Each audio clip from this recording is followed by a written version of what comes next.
سلام به همه رفیقای عزیزم، به رفیقایی که خودشون خیلی دوست دارن، به خودشون وقت میذارن، انرژی میذارن، به خونه تمرین میکنن واسه لایف استایل خودشون. امروز میخوام یه حرکت پا با هم انجام بدیم، یه حرکتی که خیلی واسه تستوسترون بدن خیلی مفیده، خیلی خوبه. به جایی که برید داروخونه تو صف تستوسترون وایسیم از توی استفاده کنیم، بیا اینجا تمرین کنیم تستوسترون بدن رو ببریم بالا و همچنین پای زیبا و خوشگل واسه خودتون بسازیم. بریم حرکت اول. حرکت اول مهمتر از همه چیز باید خودتون رو خیلی گرم کنین، نرم‌لبی کنین، کشش انجام بدین که جریان خون بره بالا، خون باش کنه، ضرب حلتون بره بالا که بدنتون خدایی نکرده زبونم لال مصدوم نشید. بریم حرکت اول رو با هم انجام میدیم. حرکت اول با یه حرکت کش زیر مبل میذاریم که یه جا ثابت باشه گیر کنه، بعد باز داخل میذاریم. حرکت اول این حرکت رو حرکت جلو پا میگم. واسه این قسمت پا هستش که میگن اشک پا. حالا شما میتونید این کشت رو اگه میخواین صفر کنیم، محکم‌تر کنیم، بیاین جلو، این کشته محکم‌تر میشه، صفتر میشه. اگه میخواین بریم که مثلا کشته آروم باشه، بهتون دشوار نیاد، میتونید یه خورده عقب‌تر بریم. مثلا خانم‌ها میتونن عقب‌تر برن، آقایونی که مثلا زورشون زیاده، حالا جسارت خانم‌ها نمیگم، خانم‌ها زورشون بیشتره، جسارت نمیکنن، حالا میتونن اینو تنظیم کنن خودشون. این دیگه دست خودشونه. همینو تکرار تا 10 تا میریم، خیلی تمرکزی.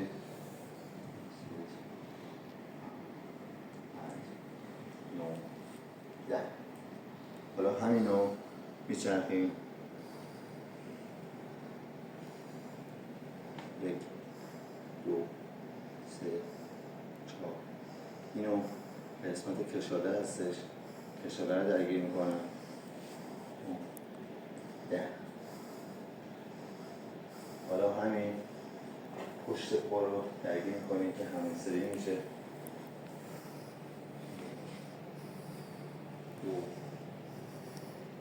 3 4 5 6 7 8 9 10. رو برعکسش که پا به سمت بیرون، این قسمت پا درگیر بشه 3 4 5 6 7 8 9 10. این حرکت اول ما بودش که شما میتونید اینو حرکت رو به سمت چپ پاتون رو میتونید انجام بدین که هر کدوم یه چپ برین یه راست برین میشه یک حرکت. تو 3 حرکت 3 تکرار میتونید انجام بدین، 3 تکرار 10 تایی کلا میتونید انجام بدین. این حرکت اولیشون. حرکت دومی و هر حرکتی که شما انجام دادین میتونید 30 ثانیه 40 ثانیه 30 ثانیه 40 ثانیه خوب دیگه زیاد نمیخواین استراحت کنین که ضربان قلبتون بیاد پایین. همون 30 ثانیه که استراحت کردید دوباره میتونید حرکت بعدیتون رو برید. حرکت دوم که میخواین انجام بدین حرکت همون اسکالو پا هستش. میایین این سمت میشینین، خیلی آروم تمرکزی 2 3 زاویه 90 درجه.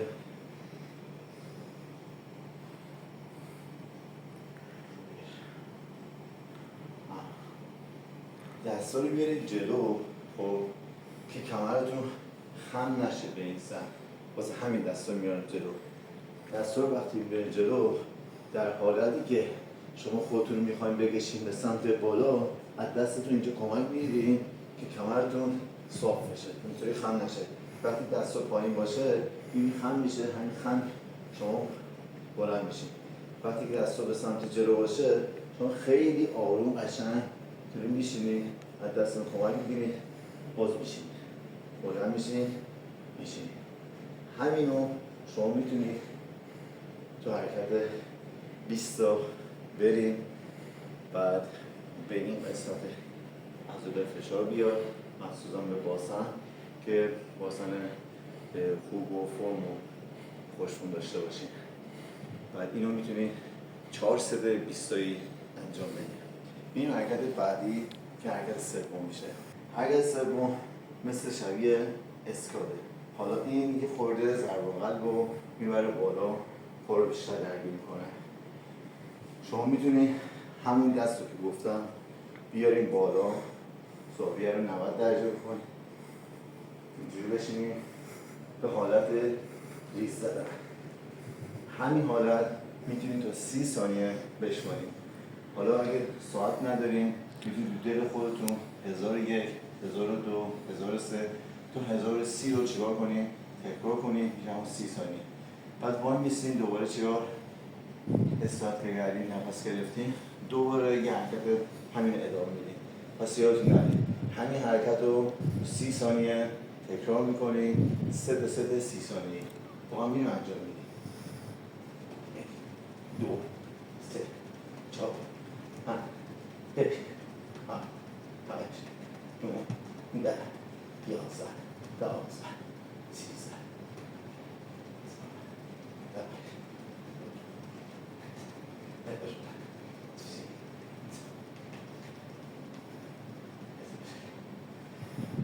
خیلی فشار میاد، خیلی بیشتر از این فکرش کنی.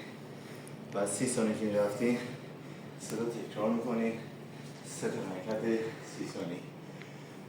بعد میریم حرکت پله که حرکت آخری هست که اونم خیلی فشاره. بریم با حرکت آخری.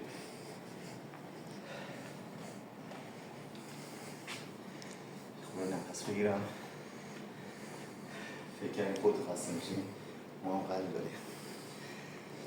سرم قلب وقتی میره بالا اکسیژن کم میشه. بعد این نفس گرفتیم، این حرکت رو حرکت پله هستش.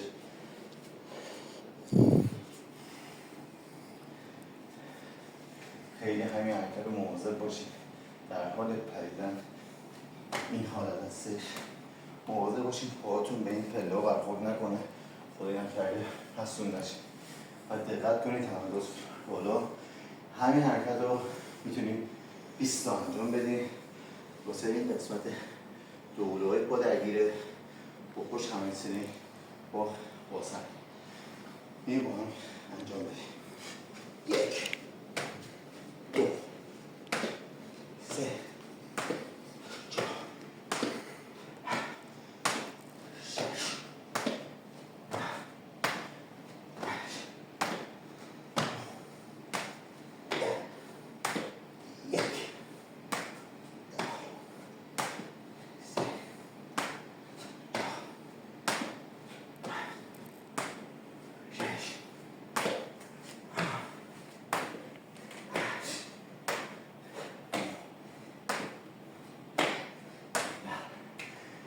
این هم 20 رفتیم.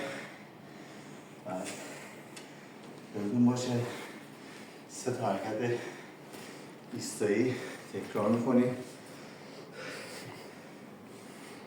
بعد حرکت آخرمون هستش. امیدوارم که از این حرکت هامون نتیجه یک کامل رو برده باشین. واسهتون خوبی در نظر بگیرم. یالی